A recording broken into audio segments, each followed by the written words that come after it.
format mini formation. Je le réexplique pour les gens qui nous regardent et même pour toi. Le but à terme, c'est qu'il y ait du coup des porteurs de projets qui viennent et qui soient là avec un petit fauteuil avec nous, qui du coup au début de la séquence qui pitch le projet. D'accord. Donc son projet à lui, et ensuite que du coup forcément l'invité et le porteur de projet seront sur le même secteur d'activité.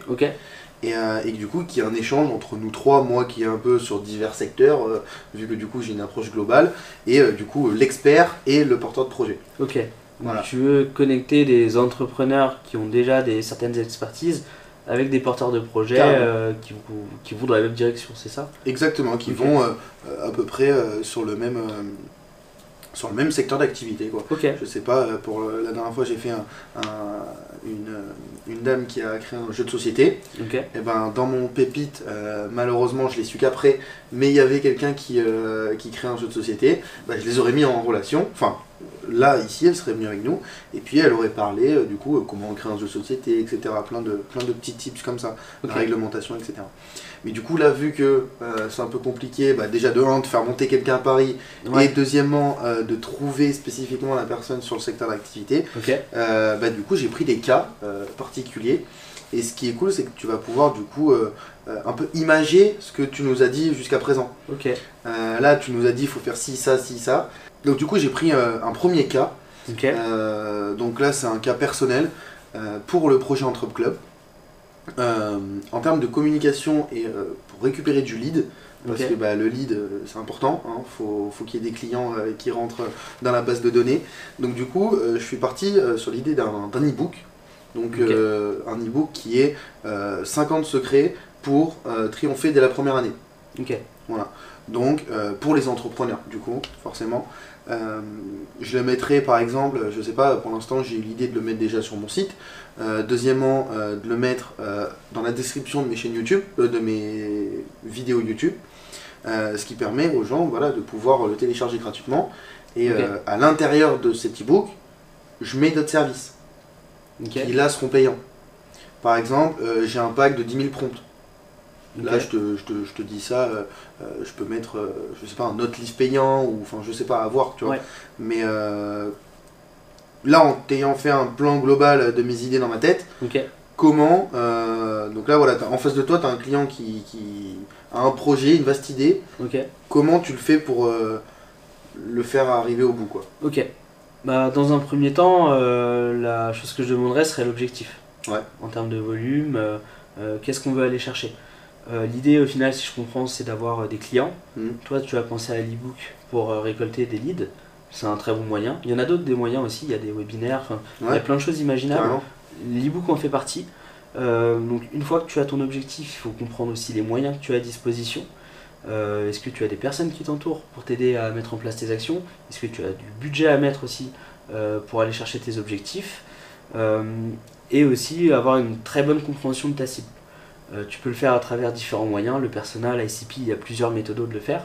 Mais ce qui est important, c'est de comprendre la problématique de ton client, quels vont être ses critères de sélection pour opter sur une solution, et où tu vas pouvoir aller attirer l'attention de cette personne. Une fois que tu as compris ça, tu vas pouvoir un peu jouer avec justement ton budget, les habitudes de consommation de ton client et tes objectifs pour essayer de trouver un plan cohérent. Donc tu mets un plan d'action, des KPI par action, donc qu'est-ce que je veux chercher en faisant cette action? Est-ce que c'est de la visibilité? Est-ce que c'est du téléchargement? Est-ce que c'est le taux de conversion derrière que je veux aller mesurer pour justement savoir si ton action a été cohérente et a apporté les résultats que tu attendais? Et la meilleure manière après de progresser, c'est d'itérer. Donc tu testes un scénario, sur tes KPI tu vas avoir un retour sur ta performance. Tu vas tester un scénario B, C, D, jusqu'à en fait... B, C, D, c'est quoi? C'est tester un webinaire? Par exemple, ça peut être aussi méthodes, en fait. Soit d'autres méthodes ou soit d'autres approches. Tu peux tester la même méthode, mais avec un autre copywriting. Par exemple, si on parle de message direct, tu peux approcher la personne de différentes manières. Et il va falloir essayer de trouver la sauce qui fait que tu as un maximum de résultats, de retour sur investissement. Parce que le marketing, c'est un poste de dépense, mais ça doit être aussi rentabilisé en fait. Le marketing, c'est pas que de la communication où tu peux aller chercher de la notoriété. Ça peut être un objectif, hein, la notoriété, être connu sur son marché, c'est hyper important. Mais tu peux aussi avoir l'objectif financier derrière. Donc récupérer des leads qui se transforment en clients, en chiffre d'affaires, marge, et du coup tu as ton ROI. Okay. À ce moment-là, mon conseil c'est d'étudier ta cible, ce qu'ils recherchent, d'aller proposer des sollicitations, d'itérer. Et une fois que tu as trouvé la bonne méthode qui te rapporte le plus de résultats, et ben là tu appuies un peu plus sur cette méthode. Ouais. Donc par rapport au secteur que tu disais, il y avait aussi le côté, il faut comprendre aussi le degré de maturité de l'audience à qui tu t'adresses. Est-ce que cette audience a conscience du problème auquel tu vas répondre ou pas du tout? Et c'est ce qu'on se disait tout à l'heure. Et d'aller leur proposer. C'est ça, et si la personne n'est pas consciente, il faut déjà l'aider à avoir cette prise de conscience.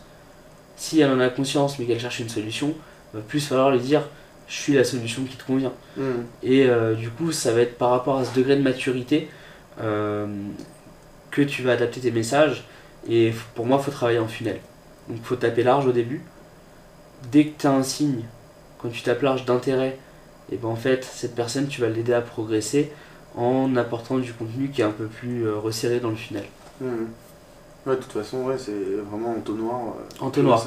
Et après, tu as des sociétés qui peuvent être autonomes par le marketing dans le cycle de vente, mais tu en as d'autres où tu as besoin d'un sales qui va prendre le relais à un moment. Et en fait, le rôle du marketing à ce moment-là, ça va être de faire progresser le prospect jusqu'à un certain niveau de maturité. Et cette personne devient MQL, Marketing Qualified Lead, tombe dans la pipe commerciale. Et le commercial peut aller requalifier le besoin et aller jusqu'au closing. Ou à l'inverse, des fois, tu as des circuits de vente qui sont full sales. Et en fait, tu vas de ton call, ton call mail, à ton rendez-vous, ta proposition commerciale, ton closing. Donc ça dépend en fait de la société. Si tu as un circuit full marketing, et bah, tu t'appuies à 100% sur ton funnel. Si tu as un circuit hybride où tu as un relais commercial, bah, tu vas jusqu'au MQL et là, du coup, ton intérêt, c'est de détecter un minimum d'intérêt et aussi des informations sur ton prospect pour qu'il soit requalifié par un commercial. Ou si c'est full commercial, bah, c'est ta démarche. Ok. Bah limite, j'ai pas envie de continuer les prochains cas, hein, parce que c'était déjà parfait. Ouais, bah c'est un peu généraliste, du coup ça correspond peut-être pas trop à une réponse ciblée sur ton cas, mais en fait c'est pas si simple que ça. J'aurais pu te dire, bah en fait c'est simple, tu vas faire une ad, tu t'adresses à qui? Aux entrepreneurs, ils regardent quoi comme contenu? Des shorts sur Insta, ok, bah tu fais une ad Insta, derrière tu vas faire télécharger ton ebook et effectivement derrière tu vas peut-être le rentrer dans un outil de marketing automation, nous on utilise Plaisy, c'est top, et en fait qui va pouvoir le nurturer, donc envoyer plein de séquences, de newsletters, de choses, et le progresser jusqu'à un certain niveau de maturité, et tu le rappelles. Ça peut être un exemple concret du circuit, du cas d'étude que tu me proposais. Mais comme il y a plein de façons de faire, je préférais un peu aiguiller sur la méthode que sur l'exemple. Non mais carrément. Bah écoutez, j'espère que ça vous aura aidé, que ça va vous aider. J'espère aussi. Ouais. Et franchement, merci beaucoup pour cette interview. Je pense que c'est l'une des plus complètes en termes de tips, etc. Et pourtant, il y en a eu, hein, mais franchement, génial. Surtout qu'en plus, moi, c'est un sujet qui me plaît particulièrement, le marketing, la vente. J'ai fait un bac pro vente, enfin, toutes mes études sont dans la vente, donc forcément, ça me branche pas mal. J'espère que ça vous aura plu, peut-être des profils qui sont moins justement sur ce côté vente, qu'on n'aura peut-être pas trop été technique, pardon. Moi, mon humble avis, je pense pas. J'espère que ça a été clair et que ça pourra donner un peu des billes aux personnes qui nous écoutent. En tout cas, après, toujours disponible pour accompagner les entrepreneurs dans le développement de leur boîte et surtout sur la partie market, com et dev. Donc avec grand plaisir pour accompagner ta communauté. Dans tous les cas, il y aura le lien de My Open Agency dans la description. Donc n'hésitez pas à aller checker, regarder un peu ce qu'ils font, etc. Ça fait toujours plaisir. Je ne sais pas si vous avez des réseaux sociaux aussi, j'imagine. Ouais, LinkedIn principalement. Ouais, on est entreprise. Il y aura B2B, également. On a choisi nos combats, mais on est essentiellement sur LinkedIn aujourd'hui. Ok, parfait. Vous aurez ces deux liens dans la description. J'espère que ça vous aura plu. Un grand merci, Alan, merci à toi, de ton temps. de ce studio. Vous aurez une vidéo là, à la fin, dès que j'enlève l'outro, vous aurez une vidéo de ce magnifique studio dans lequel on a eu la chance de tourner et inauguré en plus. Ouais, c'est vrai, c'est la première. C'était vraiment parce qu'ils viennent de changer de locaux, donc du coup c'est vraiment un pur plaisir. Donc merci encore. Bah, merci à toi Hugo, ravi d'avoir participé à cet échange aujourd'hui. Et puis bah, je vais suivre tes prochaines interviews avec attention. Bah, merci. Et j'espère que tu pourras apporter plein de valeur à ta communauté. Merci beaucoup.